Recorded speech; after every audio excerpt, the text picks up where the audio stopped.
Bismillahirrahmanirrahim. Assalamualaikum warahmatullahi wabarakatuh. Alhamdulillah wassalatu wassalamu ala rasulillah amma ba'd.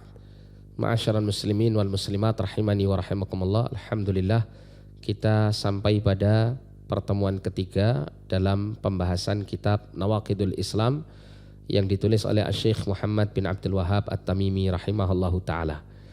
Sekarang kita masuk pada pembatal keislaman yang kedua.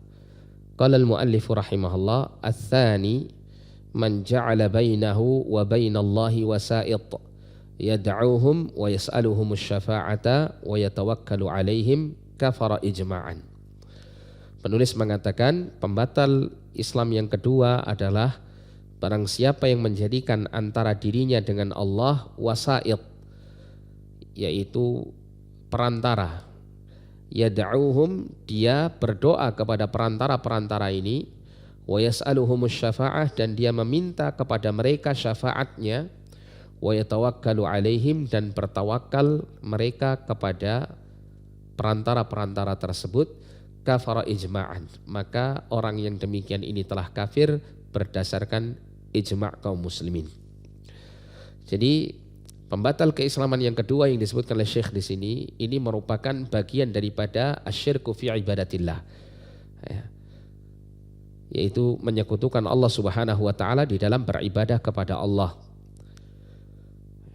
Mengapa disebutkan secara khusus di sini? Karena kebanyakan atau banyak juga dari kalangan kaum muslimin atau manusia secara umum bahwasanya mereka ketika menjadikan perantara-perantara selain Allah Subhanahu wa taala, kemudian mereka berdoa kepada perantara-perantara ini, kemudian meminta syafaat pertolongan kepada perantara-perantara ini, itu mereka tidak menganggap hal ini sebagai bentuk menyekutukan Allah dalam beribadah. Padahal ini adalah bentuk menyekutukan Allah Subhanahu wa taala dalam beribadah seperti yang dilakukan oleh orang-orang Quraisy, ya, yang dulu diperangi keyakinannya oleh Nabi SAW. Dan ini Allah Subhanahu wa taala sebutkan di dalam Al-Quran. Dalam Quran surat Yunus ayat 18, ya, Allah Subhanahu wa taala berfirman, wa ya'buduna min dunillahi ma la yadhurruhum wa la yanfa'uhum wa yaquluna haula'i syufa'una 'indallah. Dan mereka beribadah kepada selain Allah apa yang tidak bisa memberikan kemudaratan kepada mereka dan tidak pula memberikan manfaat kepada mereka. Ya, dan mereka mengatakan haula'i syufa'una 'indallah. Ya, mereka yang kami sembah selain Allah ini adalah pemberi syafaat kami di sisi Allah. Ya, mereka ini sebagai wasilah perantara kami untuk mendapatkan pertolongan dari Allah Subhanahu wa taala melalui syafaat mereka. Ya, akan tetapi mereka lupa bahwasanya mereka telah mempersembahkan satu bagian ibadah kepada selain Allah Subhanahu wa taala. Padahal Allah Subhanahu wa taala memerintahkan kita untuk meminta berdoa hanya kepada Allah semata. Wa qala rabbukum ud'uni astajib lakum. Allah taala berfirman, ya, dan Rabbmu telah berkata, ya, kepada kamu bahwasanya ud'uni astajib lakum. Berdoalah kalian kepadaku, niscaya aku akan mengabulkannya untuk kalian.